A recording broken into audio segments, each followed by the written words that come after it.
Hello students, good morning all of you.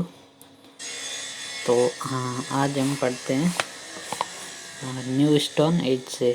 और पिछली class में हमने स्टोन एज में पढ़ा था ओल्ड स्टोन एज और मिडल स्टोन एज के बारे में। आज पढ़ते हैं न्यू स्टोन एज से। न्यू स्टोन एज और neolithic age 12,500 BC to BC until 9,500 BC। नव पाषाण काल इसे हिंदी में बोलते हैं। और ये 12,500 ईसा पूर्व से 9,500 ईसा पूर्व तक चला था।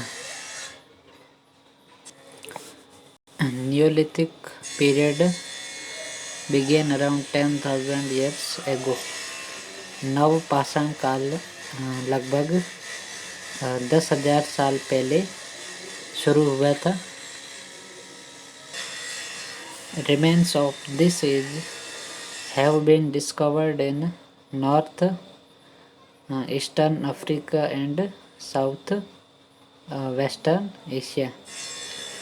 और इस युग के या इस काल के जो प्रमाण है वो खोजे गए थे उत्तरी पूर्वी अफ्रीका और दक्षिण पश्चिम एशिया में। जो एविडेंस वगैरह जो इस एज के है वो इन क्षेत्रों में खोजे गए थे। The tools use earlier were further improve during this period. और इस काल से पहले जो औजार इस्तेमाल किए जाते थे उनको इस पीरियड में जो है इम्प्रूव कर दिया गया था उनको, और उसमें उन्नति कर दी गई थी। They were made sharper and polish to sparkle. और इन औजारों को एकदम तीखा एकदम नुकीला बनाया जाता था और उसमें चमक भी होते थे। Bow and arrow were invented in this era. तीर और धनुष का जो धनुष इन्वेंटेड हुए थे वो इस युग में हुए थे, यानी इनका जो आविष्कार हुआ था वो इसी युग में हुआ था। Other tools use during this period were axes, sickles, spears and knives.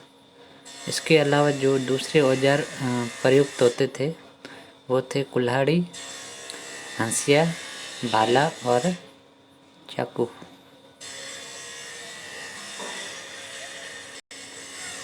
A large number of these tools have been recovered during excavation of many Neolithic sites both in India as well as in many other parts of the world। और इन औजारों की उत्खनन के दौरान बहुत भारी संख्या में इनकी प्राप्ति की गई थी। और जो कुछ साइट्स इंडिया में भी थी और दूसरे देशों के अदर पार्ट्स में भी ये खुदाई की गई थी। It is during this period that man started living A settled life.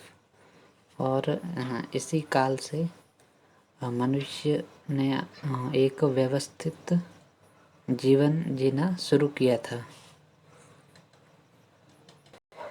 Next topic है ब्रॉन्ज एज या कांस्य युग। The next step of progress of man was the bronze age. मनुष्य की प्रगति का जो अगला चरण था वो था कांस्य युग। The period existed about 5500 years ago, और यह काल लगभग 5500 वर्ष पहले शुरू हुआ था। Egyptians knew the use of bronze, an alloy made out of copper and tin, around 1580 BC। जो इजिप्टियन लोग थे, यानी जो मिस्र देश में रहने वाले जो लोग थे, वो कांस्य का इस्तेमाल करना जानते थे, और उन्होंने कॉपर और टिन से वस्तुएं भी बनाई थी। लगभग 1580 ईसा पूर्व में उन्होंने कॉपर और टिन को मिलाकर ब्रॉन्ज का निर्माण किया था।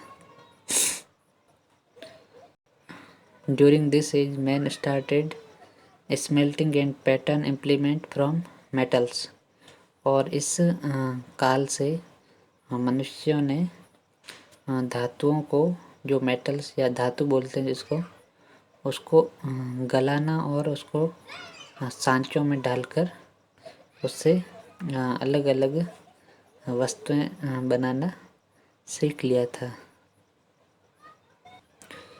उसके बाद नेक्स्ट टॉपिक है आयरन एज या लोह युग। The present age in which we live is known as the iron age. वर्तमान युग जिसमें हम रह रहे हैं वो आयरन एज या लोह युग कहलाता है। The start of this age is placed around 3000 years ago, और यह जो काल है वो लगभग 3000 वर्ष पहले शुरू हुआ था।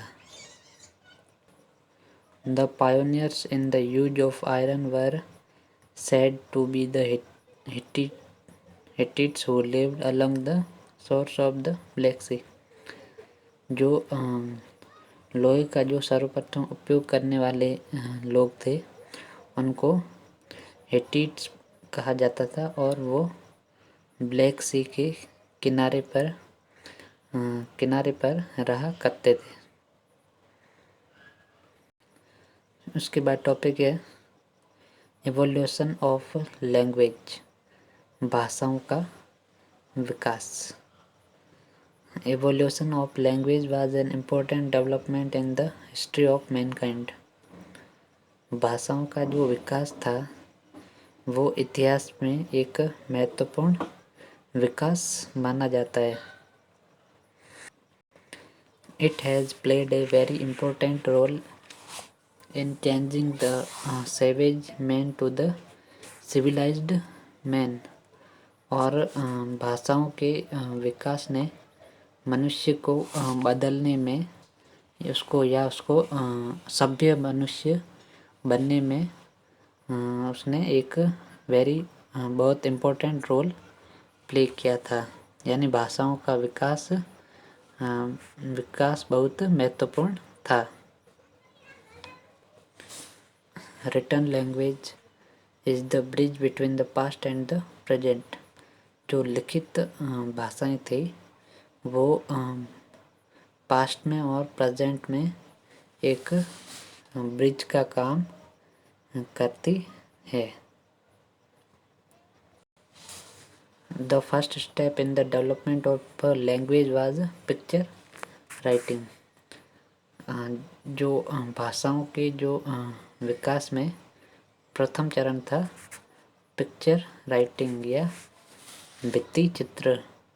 पिक्चर राइटिंग जो थी पुराने समय में लिखने के स्थान पर लोग पिक्चर बना के कुछ चीज़ों को समझाया करते थे, और पुराने समय में इसी का यूज लैंग्वेज के रूप में किया जाता था।